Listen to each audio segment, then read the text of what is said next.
Fancy talking to you here. Indeed, indeed. I'm Yeah. coming to you live from Austin, Texas today. Oh, I'm jealous. I'm jealous. What's your temperatures there, my friend? Well, oddly enough, it's going to be about 80 degrees today, but there's a cold Oh, front pushing down, and apparently overnight, it's going to become below freezing. So no, tomorrow I'm morning, jealous. they say 28 degrees. Cincinnati weather is nowhere near that. I think we're 35 at best. Well, listen, hey everyone, I really appreciate you joining us back on here on the reboot. And joining me today is my good friend David Groot. David, you want to introduce yourself real quick? Sure, I'm Dave Brood, and I'm with WinStar Technologies. We are in Culpeper, Virginia. And again, I'm Jim Gass with Splicing Consulting here in Cincinnati, Ohio. The rest of our reboot crew is incognito. They're kind of huddling around you somewhere, aren't they, David? One or two of them are, and then a couple of them are on airplanes right now Yeah, heading to yeah. How Austin. dare they? How dare Yeah, they? what are All they of them on thinking? their way to Austin. I came a day early so that I could be ready for today's Right. Who podcast. needs to miss our show? I mean, for I what mean, come reason on, would there be to miss our show? no Well, good today we're reason. going to Yeah. talk about Dave and I are going to talk about 5 hacks to get more out of Microsoft 365, and so we're in a David and I and everybody else on the reboot. We're in a group together, and we meet weekly outside of our live streams to talk about technology and business and so on and so forth. And so David and I are really strong proponents of Microsoft 365 and generally just getting the most out of it. And Dave, we were talking before we started the show about how why you can understand why people don't get the most they can out of Microsoft 365, and they just think it's this little simple little thing. What was that parallel you gave me the analogy on when you hire techs? So, I mean, the parallel, like I interview technicians regularly, and I ask every one of them, "What is Microsoft 365?" And the answer that I get from them is both a good thing and a bad thing in some levels, right? They never know all the parts or components correctly or completely. And then that means that Microsoft has a really robust platform, but they have a big problem. Nobody really knows what that platform is. Yeah. And so that becomes a problem. And if the technicians don't know, Oh my gosh. how do the consumers know? How do the business owners know? Well, I mean, and between me and you, right? Hmm. And of course, everybody that's watching Right. or And listening listening. later, That's right. um, the that's a good thing because a tech really should just be fixing the stuff in it. I Okay, understand that. that's Yes. a technical thing, right?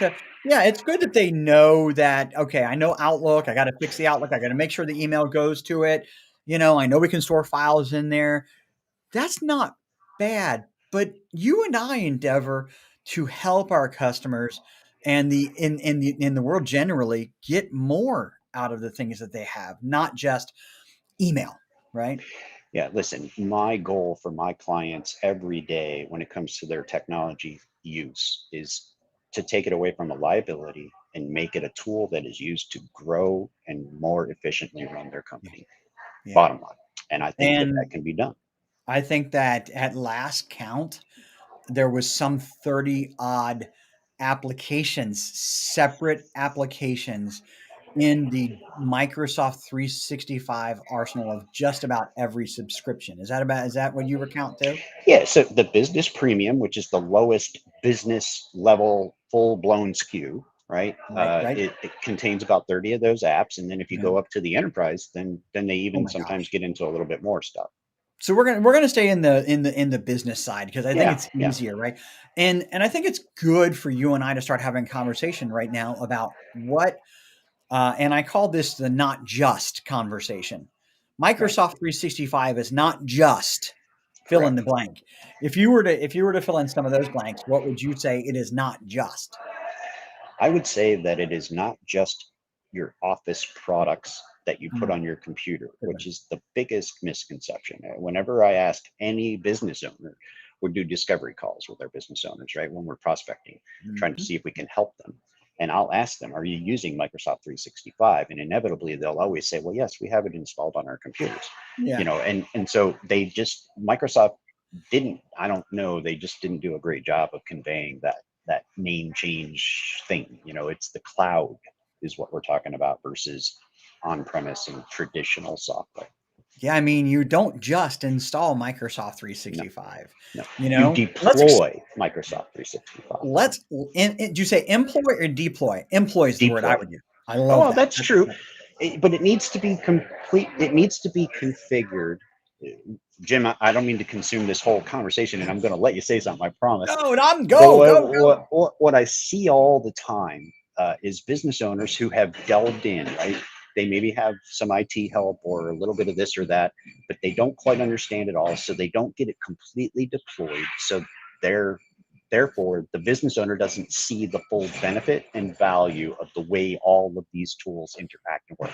And I'm not saying this needs to be complicated. It doesn't need to be expensive, but you cannot just buy licenses, install Office on your desktop and think you're done, because it's No, not that simple if you you want can. full advantage of it. You Yes, can, but but you're then wasting you're your money. not gaining the value. You're paying money for stuff you're not using. And you're Yeah, going to then go buy another program to do something that you could already be doing with the programs that you have. you're so right. That's the part that bothers me the most. And so let's stay on the dot just for just Yeah, a minute, okay? I would also add that remember, a lot of people don't understand Office software is Word, Excel, Outlook, PowerPoint, and Publisher and Access, right? right. And so that stuff you install. Yes. That and Teams are about the only things, and some other things are the only things you actually install on a computer with Microsoft 365. I would also add that Microsoft 365 is not just email. And it's not just desktop application. In Mm-mm. other words, you don't have to install any applications Nope. on your desktop. You can use a web browser and do most of what you need to Oh my do god. right Yeah. there. Yes. I mean, the other thing I would say, it's not just a place to store your documents, right? Correct. And Dave, I'm going to apologize for your background noise. I know why you've got background noise. Dave's in a public place in Austin. We're just happy for him to join us. So, I just, and we can hear you fine over it. Don't worry about Okay. it. But the problem is, David, is that that's how Microsoft 365 is positioned by text itself. We can replace your Exchange server or Google with Microsoft email. We can get rid of your file server with Microsoft 365 document storage. Sure. No conversation on the additional things that can come from doing that, right? The additional benefits. Well, okay, so that is absolutely true, and I know what we're going to discuss here in a few minutes is some of the easy to use applications that people may or may not be aware of in the Microsoft stack, and I think that's a great place for us to kind of go, right? Yeah. Yeah. And so let's kind of go down that road, right? Let's start with my favorite, and I've been pimping it since the very beginning, Mhm. Microsoft Teams, right? Yeah, And so, David, if you were to say, and by the way, Teams can be an installed program. Most people know that. The goal of Microsoft is to have most of their applications phone, web, and some on the desktop. I honestly believe that they're trying to eliminate the desktop, but that will be a long time before that happens. The desktop application. But Teams, if you were to say one thing about Teams, if everybody could remember one thing about Microsoft Teams, what would you say that functionality would be?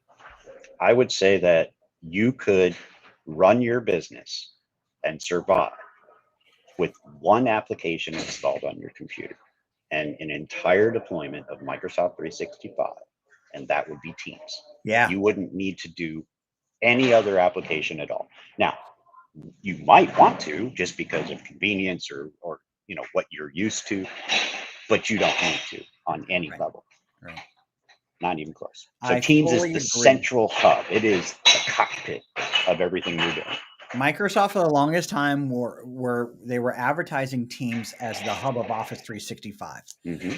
And it wasn't a bad message because it can be. It's really a cockpit of everything. Yep. But the reason Teams got so prevalent was because they wanted to knock Slack out of business. They wanted all the Slack business. And so that's okay, right? And so I think the messaging got really diluted about Microsoft Teams and that what it could do.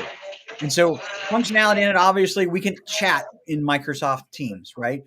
Both inter-organization and extra-organization, right? In addition to that, sorry, in addition to that, now there's places where people can come together as groups of individuals.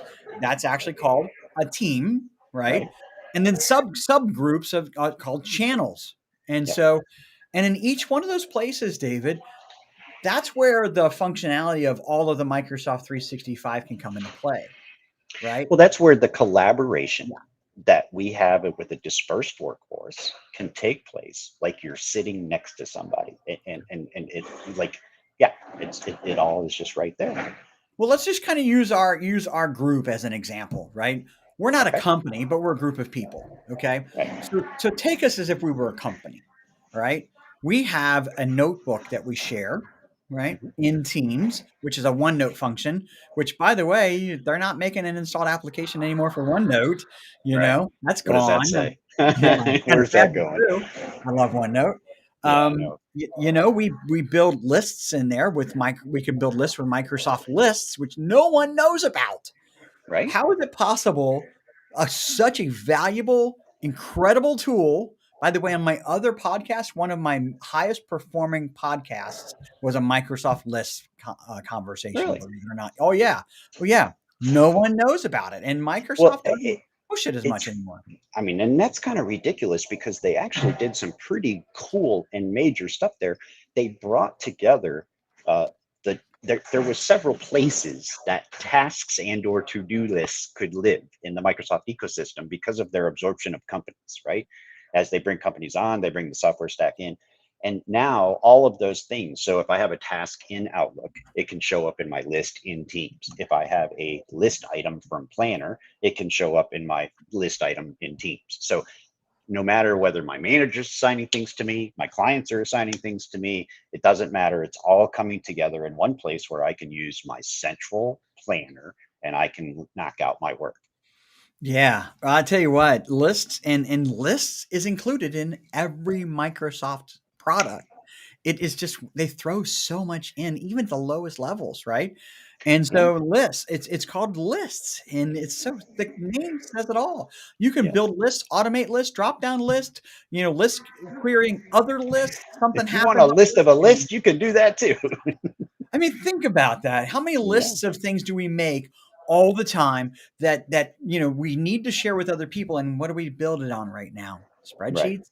We do a Yeah. spreadsheet, Well, and that's a again, horrible thing to do. what I see over and over and over and over again is people buy software products that are one focus, one purpose reasons, right?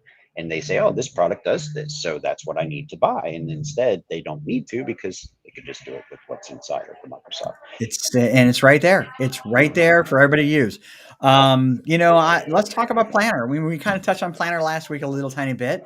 Yeah. I'm actually starting to plan all of our shows now using Microsoft Planner. I think it's not a project tool, right? No, It's it's a a planning tool. very light version if you want to call it a project tool, Yeah, but it's yeah. really Like not. let's use. So I'm booking our shows out. Now at least a couple months at a time, right? And I have what they call buckets, right, Mhm. for tasks. Okay, things that we want to accomplish, and then within each one of those tasks in that bucket, under that plan, I might have a checklist. I might have a ongoing, free flowing conversation with other people, and notes they put in, and notes I put in, Right. attachments, and a whole bunch of things but that plan is can be subdivided and delegated, and you can keep track of it on any number of ways, so that you can make sure that people are getting the work done that they need to get done. It is a Yeah, I task mean, management tool. those buckets don't have to just be tasks, right? They can be groups, teams, projects, clients, whatever it is you're putting into a single bucket, Yeah, which hence the right. word bucket. Whatever your You know, buckets are defined as. correct. Yep. Yeah, And yeah. then, again, the beauty of it is when we start to see the power of planner and we start to see lists and we see the calendar and you see all these things working together. And then now we're going to throw in Power Automate. And we're going to do a flow and we're going to say, hey, this needs approval from our manager. So we're going to set it up when something happens here. And for instance, we just had a situation using another very nice little app called Shifts, right? Oh yeah. Shifts is a way for you to schedule your team when they come in, when they got to work, where they're doing, what their tasks are for the day. But on top of that, they can use that to request time off. They can use that as a time clock. They can switch shifts with their team members if that's allowed, whatever the deal is. Well, okay, so we implemented shifts, and then somebody requested time off, and it was we have a policy in our company that it has to be within 2 weeks that you ask for that time off, and it was sooner than the 2 weeks. And we were like, well, we don't want that request to even go through, right? We want to just say, look, you got to go 2 weeks or further up.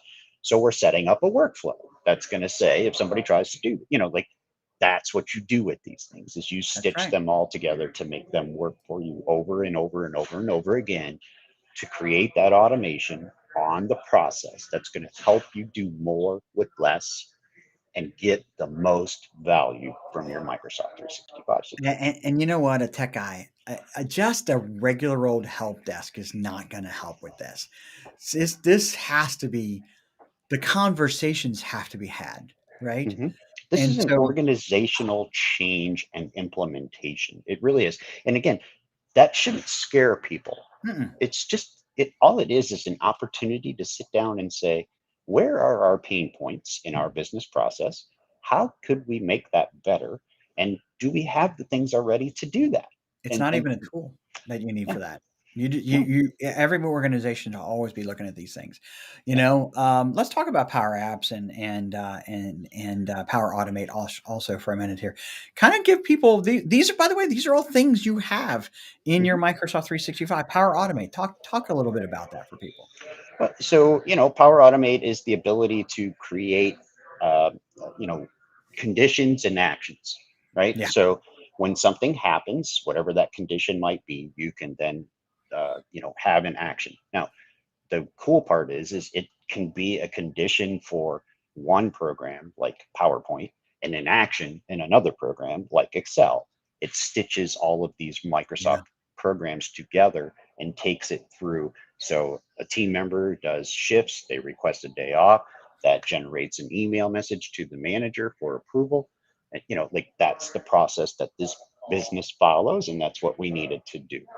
yeah, Some people like to be able to, when they get an email from a client that's important, they want to save that in a special folder or do a special task with that particular thing. You can set up an automation flow. You just push a button and it does it. that's it. Um, That's it. you know, It, yeah. it, it, it is a it is I think that's been around for long. If this then that on Yes, that's exactly steroids. what it is. It's that on steroids. And it's almost that simple. I mean, Yeah, it really isn't hard, yeah. unless you're trying to get super complex in what it is you're looking to do. But the basic stuff, I mean, I'm telling you, I've seen people who've never touched it inside of a half an hour working out flows. Oh I mean, yeah. it Oh can yeah. happen. Oh yeah. I mean, and it ties into third party applications too. So Sure. if somebody fills out a web form, it goes over to here and it goes into this mailbox and so on and so forth. It can do so much, and Let's people talk don't about know. Power BI. Oh my gosh, let's not start on that yet. Hold on, All it's a right. little bit further than we want to go yet, All right. Okay. right? But we'll talk The about it. next show. I Yeah, do yeah. want to say one thing, Jim. Go. All these features and stuff for the end user and the business owner are very huge, and that's where the value can be identified and seen. But the part that they need to also understand is that by putting this system in play, you're able to do other things like Oh yeah. make sure you know who your data is being shared with, by whom, how long. You can classify your data. You can protect it. You can all the you have control from a Mhm. central administration Yeah. of your intellectual property, which I can tell you, there's many products out there in the world. They don't all give you that control. No, no, no. And so, forms. Oh my Oh, gosh. forms. People Go love ahead. forms. I'm not even sure what the infatuation is with that, but it's a great program. If you need a survey, a quiz, a test, anything, it's cool because you can do it internally, so it's only internal, or you can make it an outside form, and it can Mhm, be, mhm. emailed out to people, and it Yeah. collects all that information into one spreadsheet so that you're able to then look at charts Put a and check it workflow all out. too, and And that's right. And then pop a workflow on the back end and get your marketing team involved, and all of a sudden, it's off you it's go. amazing. It's amazing. It requires a Microsoft 365 consultant. You know how you have like Mhm. SAP consultants or, name a really popular application, an ERP Or consultant, Salesforce. Yeah. Salesforce consultant. Microsoft 365 is synonymous with that type of solution. I wouldn't even say it's a CRM. I mean, it's not the CRM. It is just a workflow Yeah, product. Microsoft, their CRM, they have one. It's called Yes, Dynamics, but it's not Dynamics. in the Microsoft 365 Right, stack. I guess it right. is part of that family because It it's works cloud. together. The stacks Yeah, all work together. Azure, Microsoft correct. 365, Dynamics 365. Those stacks all interact together. But one of the things I want to talk about is Viva. Okay. Viva is like its own product set now, right? And Right. It's a platform almost, right? yeah, yeah. Is what I would But say. pieces of it are included in Microsoft 365, you Hmm. know? And so it's all about human interaction and the human touch and stuff like that. And frontline workers in a lot of cases. And if you don't know what a frontline worker is, these are conversations that you need to have with a Microsoft 365 consultant like David or me, right? Or one that right? To Right. talk to you about how you use this whole list of applications. How can I get if somebody creates a document and saves it in this folder, that I get an alert that it needs to be approved. And then I click on a button, it needs to be approved. And then it goes to another folder and then they can use it. Until then, they can't. And it doesn't get classified for, whatever compliance that we need to follow. That, Right. I mean, you want a document sent to somebody in an email, but you don't want them to forward it to your competition. So you can stop that ability. It's you're controlling their email on some yeah, level, right? Like yeah. it's just fun. I It's think good it's, stuff. I think the problem with Microsoft 365 is it's not fair to define it as a suite of products No. of things. It's not because and let's just go down the list. I'll just call them out, right? Okay. Obviously, the Office software, Word, Excel, Outlook, PowerPoint, Publisher, um, Teams. And then we get into the things that don't have installers necessarily: bookings, lists, planner, Delve, Power Apps, Power Automate, forms, to dos. By the way, to dos is, Hmm. is another one. Shifts, Viva, Power BI, you know? Yep. And leave anything out? SharePoint, but that's just Yeah, yeah. the SharePoint document and libraries OneDrive, and stuff. right? Yeah. Those things are automatable too. But if you define it as And those products, it's doing it an injustice. yeah, whiteboard is another really cool one. Thank you. Whiteboard. Wow. How did I leave that one out? And there's so Hmm. many uh, other applications, but the power of Microsoft 365 isn't one of those one things. The No, power of Microsoft 365 is what a number of those things can do to automate and simplify your business processes. that's You right. know, like bookings. You and I talk about bookings all the time. I love bookings. One of my favorite ones. The ability to allow your staff to schedule you or a service of yours. If I'm a dog grooming shop and I have Microsoft Bookings, I can allow people to go through Microsoft Bookings to schedule their appointments on the Hey, web. I came to Austin yesterday and I needed a haircut.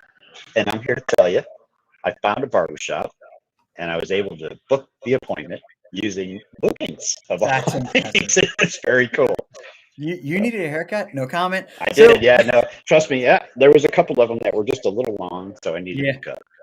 But I mean, and that customer name now goes in a list, right? Yes. You Yep. know, I tell people in organizations, use it internally. If you have an assistant that needs to book you for something, they can use bookings and they don't even have access to your calendar. They just see your available openings, Well, I mean, and that's keeping in mind internally. the bookings, you're basically creating what they refer to as services, right? So Yeah. each booking is a half an hour, whatever the service Whatever you is, want to do. 15 minutes, an hour, whatever.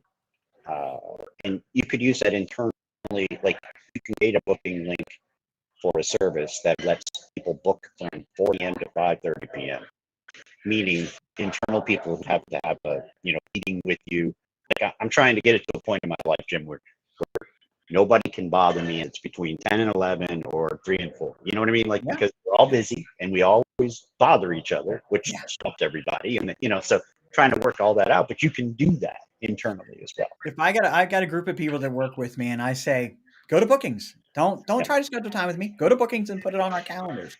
And it works great. And then it can tie in a virtual meeting with Microsoft Teams, or it can just make it a phone call and the information.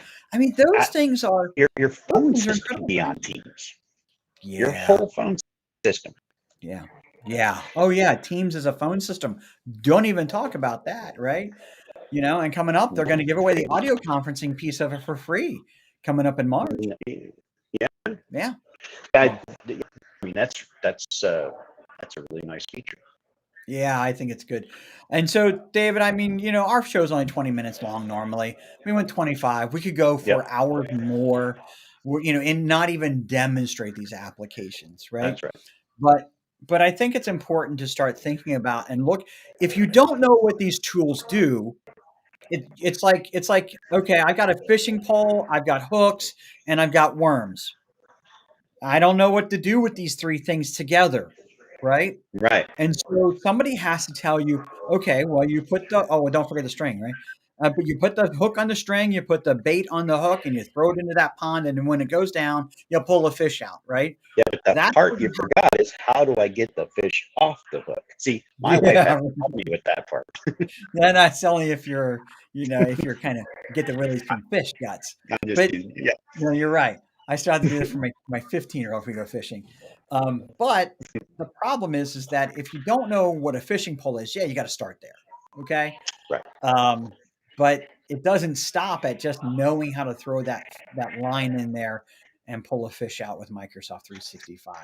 That's just the first step. You need to know the tools, and then have somebody like David or I or your Microsoft 365 consultant tell you how you can optimize. Well, it's I want to catch a fish. Oh, here are the tools you use to catch that fish. Here are the tools, Yeah, I mean, spend an the hour. Microsoft 365 tools to accomplish that business goal. Right. Talk to whoever it is that you're dealing with and spend an hour and just go over it and understand it, because it would be worth your time. You got it. You got it. David, I really appreciate you joining me from Austin. You got a little blurry on video, but it doesn't matter on podcast. You got a face for radio anyway. Yeah, I'm probably better for that. Yeah. So, I'm with you on that. Listen, enjoy the show down there, and I wish I was there with you guys. Tell everybody I said hi. Thanks everyone for joining us. As always, if there's any questions, put them in the comments. David and I in group, we'll find them and we'll answer them and help you wherever we can. That's right. So, thanks a lot, David. See you later, guys.